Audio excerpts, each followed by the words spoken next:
कोटा, वो शहर जहां हर साल लाखों छात्र अपने और अपने परिवार के सपनों को पूरा करने के लिए आते हैं।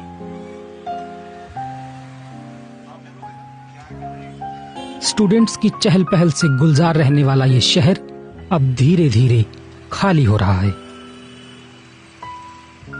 स्टूडेंट्स के दम पर फल फूल रही कोटा की अर्थव्यवस्था अब हाँफ रही है। अब ये शहर बच्चों की कमी से जूझ रहा है। इस साल अगर मैं बात करता हूं तो 1,10,000 बच्चा शहर में है, तो उस हिसाब से अपन मान के चले संख्या की बात करें तो लगभग 30 से 25% बच्चा डाउन है। जो इंडस्ट्री हमारी 6-6.5 करोड़ पे रन कर रही थी वो घटकर 3-3.5 करोड़ पे वो इंडस्ट्री आ चुकी है हमारी, तो कहीं ना कहीं बहुत बड़ा नुकसान है। 2000 के दशक में जब कोटा कोचिंग इंडस्ट्री उभर रही थी तब लोगों की पैसा कमाने की उम्मीदें भी परवान चढ़ रही थी। शहर के अलग अलग इलाकों में कई हॉस्टल खड़े हो गए। उत्तर कोटा के अंदर कोरल नाम से पूरी एक सिटी बनाई गई, लेकिन अब हालात ये हैं कि यहाँ कई हॉस्टल खाली या वीरान पड़े हैं।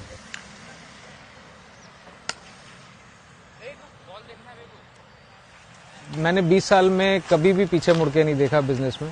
बहुत अच्छे से हमारा बिजनेस क्रॉप अप हुआ, हम प्रॉस्पेरिटी की तरफ गए, लेकिन ये पिछले 1 साल में हम बहुत पीछे चले गए।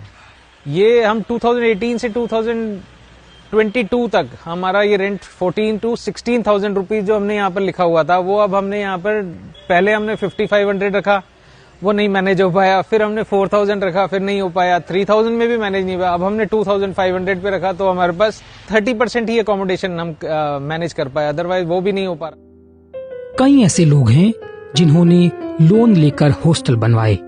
अब वो लोन चुकाने के लिए संघर्ष कर रहे हैं, क्योंकि छात्रों की गिरती संख्या के कारण उनकी इनकम पर बुरा असर पड़ा है। मान लीजिए 3 करोड़ की बिल्डिंग है, तो लगभग 3 से 4 लाख रुपए उस पर महीने में बचने चाहिए, जो पहले चल रहा था। पर क्योंकि अब बच्चे कम हुए और रेंट भी कम हो गया, तो वो जहाँ 3 लाख बचने चाहिए थे वहाँ लगभग अब वो 1 लाख पे 75,000 पे ऐसे हो गया। अचानक ऐसा क्या हुआ कि डॉक्टर और इंजीनियर बनने का सपना संजोए यहाँ आने वाले छात्रों का भारत की इस कोचिंग कैपिटल से मोह भंग हो रहा है।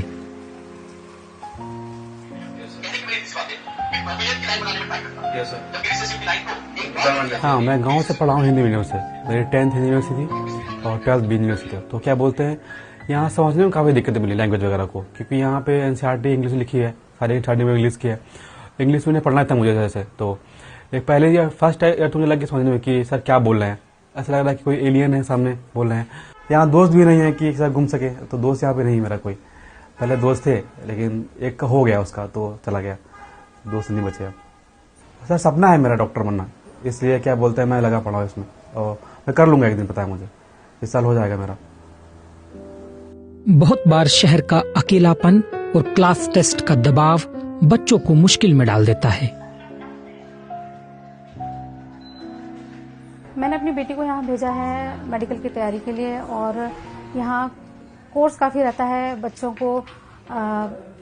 काफ़ी सारा परेशानियाँ भी आती हैं। अकेला बच्चा घर से बाहर निकलता है, और घर से पहली बार निकलता है तो माता पिता की याद भी आती है, और यहाँ अकेलापन महसूस होता है थोड़ा सा।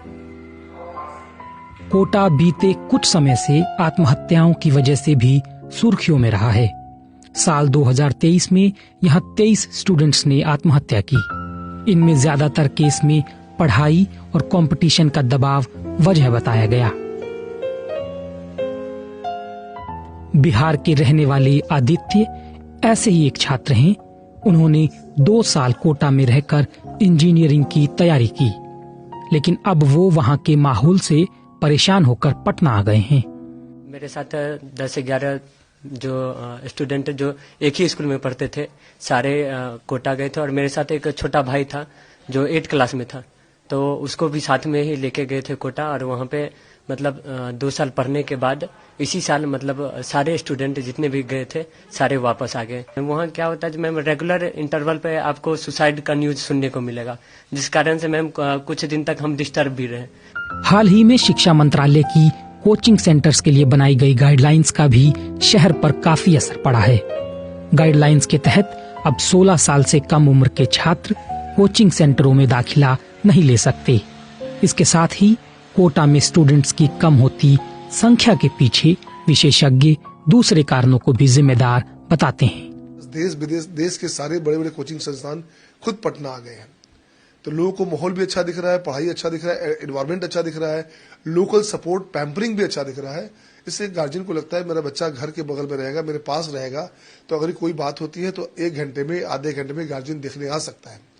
हम लोग इस फैक्टर को देख रहे हैं कि कोटा में स्टूडेंट कम हो रहे हैं, लेकिन हमको दूसरा फैक्टर देखना चाहिए कि जहां स्टूडेंट्स को अपनी जगह पे ये फैसिलिटीज मिल रही हैं, तो कोटा में कम होना इंपॉर्टेंस नहीं रखता। पटना में, कानपुर में, गया में बच्चों को वहां फैसिलिटीज मिल रही हैं जो फैसिलिटीज कोटा में मिलती थी। नो डाउट कोटा के जो संस्थान हैं जिनके 2020 में 10 डिफरेंट सेंटर्स थे, आज उनके मोर देन 100 सेंटर्स हैं, तो ये पॉजिटिव इंपैक्ट है।